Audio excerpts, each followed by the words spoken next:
Who would have thought that the most harmless vacation with friends could turn into a real test of survival? That's exactly what happened to Will Slattery, who was just enjoying his vacation when suddenly the elements took him and his entire crew by surprise. The man not only witnessed the terrible plane crash, but also participated in it. However, it didn't end there. That hero of today's story had to survive the entire day in the open ocean, the waters of which are teeming with sharks. Eastward Slattery, 34, had been into skydiving since the summer and for about 10 years. It was through this hobby that he met two of his close friends. They often spent time together at Lake El Siver, where they practiced air diving at Skydiving El Seguir. In the spring of 2018, a company of extremists, a lucrative offer came up. Jimmy was able to get cheap airfare to Costa Rica for only $200. They couldn't pass up their chance to bounce around in such a picturesque place, so they quickly decided on a short trip. The trip was to be a memorable adventure for them all. It was supposed to be a short, fun vacation. Will says, "We found plane tickets for $200. How could we pass?" So a group of close friends, eager to conquer the skies, stopped at the beach resort of Coastal City, 80 miles south of the capital, San Jose. On the third day of the trip, they were already in full swing preparing to skydive. That the beautiful clean air and clear skies were just right. Everything was going great, and no one could have imagined that events would take such a tragic turn. On May 30, 2018, the three men were having breakfast together at the resort. The friends were excitedly talking about the upcoming flight into the sky and couldn't even imagine any difficulties. The protagonist was slightly concerned that clouds were gathering in the sky, but he didn't give it much thought. It was their fourth ascent of the day, and they were in for a real treat. The flight was scheduled for this afternoon and was on schedule. For their air diving, the men used the services of Canadian resort owner Milk Burton, who provided them with a plane.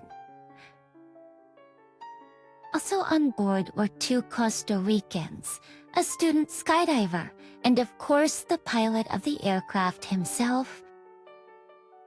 In all, along with Will himself, there were 6 people on board. At Tatani, it was about 5 o'clock in the afternoon when the plane began to shake violently. Apparently, the crew had hit turbulence, and the uncontrolled turbulent currents had simply knocked the plane right over the waters of the Pacific. Will Slattery vividly remembers all the events of the day he and his friends boarded the plane. The plane took off, and in the middle of the route, the worst thing began. The aircraft began to flutter from side to side. The men panicked, and a friend yelled, "Open the door." Will tried to swing the flap open, but nothing worked. It took him 4 tries to finally open the door. The team didn't know how high they were now, or if they had time for the parachute to open as it should, but they were still desperate to escape. The men just jumped into the void. Slattery remembers his comrades disappearing one by one into the darkness. He was alone for a while and tried to pull himself together. He kept telling himself that he trusted the equipment and believed in his jump. First, when he ventured out, he felt his parachute automatically unhook after 5 to 8 seconds. That meant one thing. They were too low to the ground and flying at an enormous speed of about 700 feet. It was a real shock to me at that moment. Ekbo recalls, and the only thing he was thinking about now was his comrades. The man was peering into the darkness, hoping to see them when suddenly he noticed Jimmy flying next to him, a little farther away, and Manny. At first he felt relieved for his friends, for they were still alive and near. Then he tried to call out to them and get their attention to coordinate a joint landing. But the boys didn't respond, and as he took a closer look, he realized what had happened to them horribly. They were flaccid and dangling, and like rag dolls on their parachutes. Their heads were down, and none of them responded. But he hoped that from the sudden jolt of the jump they had merely passed out. But more nasty thoughts flashed through his mind that they might already be dead. This, in his panic, the man did not know how to help them, for he himself was in danger of death.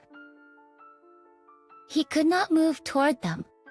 The wind seemed to be pushing them away from each other, until about 40 feet to the surface of the water, when suddenly he heard a loud splash. It was an airplane crashing into the water and beginning to disappear into the churning waves. It was drawn into the dark abyss, and only for a few moments. Tim appeared out of the abyss, but immediately disappeared from view under a huge ocean wave. Will was in a state of shock and could not come to his senses. Luckily, he had the strength to take action. The plane had sunk, and he was still there strapped into his parachute equipment. The man had to act very quickly, as he only had 2 to 3 minutes to free himself from the harness. After all, if you find yourself in a situation like this and you land on the water while jumping, the first thing to do is to allow yourself freedom of movement and start to swim. That's hard to do very quickly, but if it's the only chance to survive, you have to act immediately. Slattery plunged into the water and desperately tried to get rid of the parachute. It took him almost 3 minutes. It was a pretty scary feeling, actually, to be able to get caught up in all those straps and drown, he recalls. Once he was free of all the gear, the first thing he wanted to do was find his friends. He hoped they had landed somewhere close to him and he could swim to them and help. After all, if they were unconscious, they would drown quickly, and he could hold their heads above water and bring them to their senses. But he had no idea where he was going.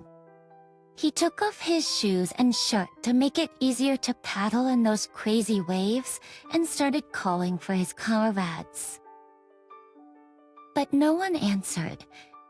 He simply swam to where he thought they might be, but all his search turned out to be in vain. He was exhausted and could not find any of the crew. The man found himself all alone in complete isolation in the middle of the open ocean. He saw nothing, only him and the endless water surface. Total hopelessness and despair tormented him. There seemed to be no way out. He just floated on his back. His teeth were chattering with cold and his leg was in terrible pain.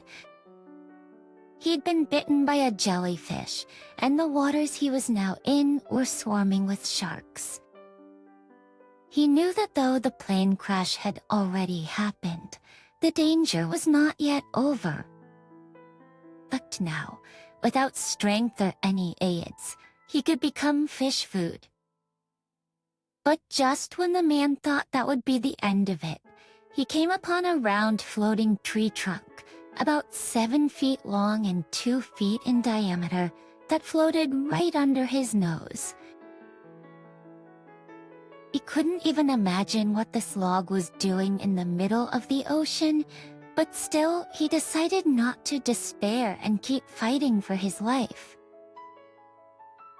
He understood that the main thing in this situation was not to give up and not to panic.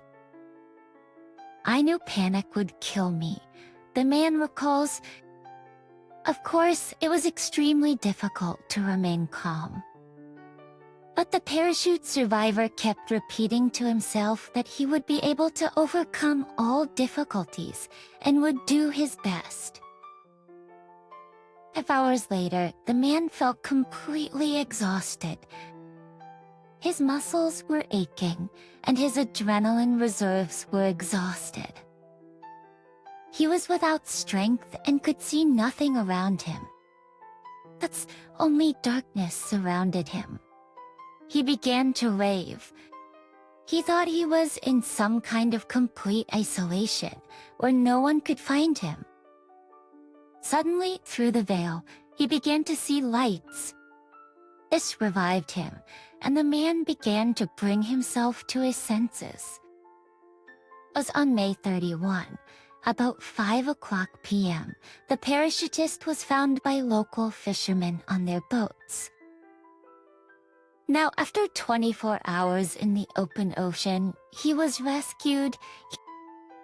When the plane went down, friends of the extremists hired a search crew for about $10,000 to locate them. But unfortunately, only the hero of my video survived. Apparently, the bodies of the others were found on June 3. Sadly, according to preliminary reports, they died of their injuries, but the only survivor from the plane, Slattery, spent about 5 days in the hospital as he suffered severe burns, chest injuries, and dehydration. But despite what happened, he still hasn't lost his love for skydiving. "I still want to do air diving," Slattery said. "It was a plane crash, and jumping saved my life." It's such an amazing rescue story. And that's all, my friends, for today. Don't forget to subscribe to the channel and like it. Take care of yourself and see you soon.